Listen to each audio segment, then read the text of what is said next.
ফারুক খানের ছেলে মানে আকাশ খান, ও মনে করেন যে আমি স্কুলে যাই প্রতিনিয়ত, আমার মানে হুমকি দেয় তোরে তুলে নিয়ে যাবো, তোর আব্বুর কাছে টাকা পাই, মানে ইফটিজিংয়ে অনেক মানে হুমকি দেয়, যেমন মেরে ফেলবে, তুলে নিয়ে যাবে এমন কিছু। আর মনে করেন যে রাত 10টার সময় এসে আমাদের পাশের আমাদের চাচার ছাদ আছে ওখানে এসে দাঁড়িয়ে থাকে, গেটে এসে ধাক্কা দেয় বা এমন কিছু করে। ও বাজারে ঘোরাফেরা করি, স্কুলে পড়ি, মাঝে মধ্যে কাজবাজ করি। এখন খান সাহেবের ছেলে আকাশ খান আমার তার জামাই আছে, ও আমার মারার হুমকি দেয়, কয় যে আমার পালে নাকি আমার কাটবে, দাদি কাটবে। আমি মানে রাত্রে এখানে থাকলে মানে আমার হুমকি দেয়, মারার হুমকি এসে দিলে। 86 পয়েন্ট জমি আমার নামে মন করেন 24 সালে আমার স্বামীর কাছ থেকে আমি এটা নিয়েছি, আমার নামে সব কাগজপাতি কমপ্লিট।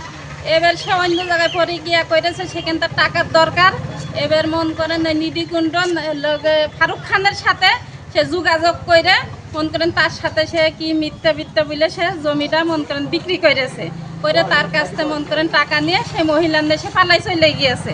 যে মন করেন 25 সালের আগস্ট মাসে সন্ধ্যে 7টার সময় রেজিস্ট্রি অফিসে যে জমিটা রেজিস্ট্রি করে, আমি জানি না কিছু।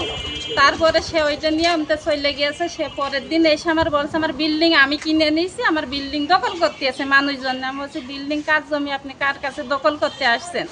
সে হেলোকে বলছে আমি কিনেছি ফারুকের কাছ থেকে। আমি বলছি আপনি কি আমার কাছে এসেছেন না আমার কোনো দোকানদার ভাড়াটি আছে সাতটা ওদের কাছে শুনেছেন? বলছেন আমি কেউর কাছে শুনিনি, আমি মূল মালিকের কাছে শুনেছি। আমি কাছে জমি তো আমার নামে, মূল মালিক আমি, তা আপনি আমার কাছে শুনবেন না?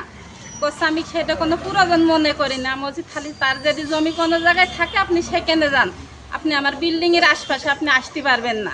সে চলে গিয়েছে।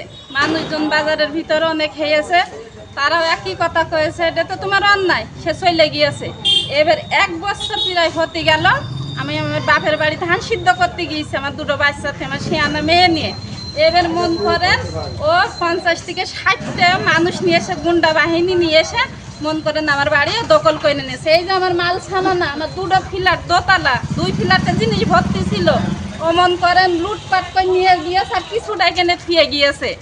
আর আমার ছোট বাচ্চাটা যে আমার মেয়ে এসএসসি পরীক্ষা দিয়েছে, সে কাঠগুলো সেগুলো সব ছিঁড়ে ফেললে, ও ছেলে মন করেন আমার মেয়ে স্কুলে গেলে ডিস্টার্ব করে, কয় তোর মেরে ফেলে দেবো, তোর এই করবো সেই করবো, তোর হাত পা বেঁধে মেরে ফেলে দেবো, তোর কোন বাপ ঠেকায় ছাপুরির কোনো এমন কেউ নেই, এমন কোনো কেউ নেই যে তোর এখানে আমাদের বিচার করবে। এখন আমাদের হাতের মুঠোয় বাংলাদেশ, আমার হাতের মুঠোয় বাংলাদেশ। এমনকি আমার এই ছেলেটা দাদে কাটতে গিয়েছে, ওমর ফারুক খানের ছেলে, আর ওমর ফারুক খান। তো এখন আমি কোন প্রশাসনের কাছে বিচার চাচ্ছি, আমার এই সুস্থ বিচার যেন করে যায়। আমার অরিজিনাল আমার জমি, আমার সব কিছু, আমার বিল্ডিং সে জোর করে, এই দেখেন এখনো লাঠি ছুটানি উপরে বসে আছে, আমার গেটে তালা দিয়ে রয়েছে, আমার দরজায় তালা দিয়ে সে উপরে বসে রয়েছে।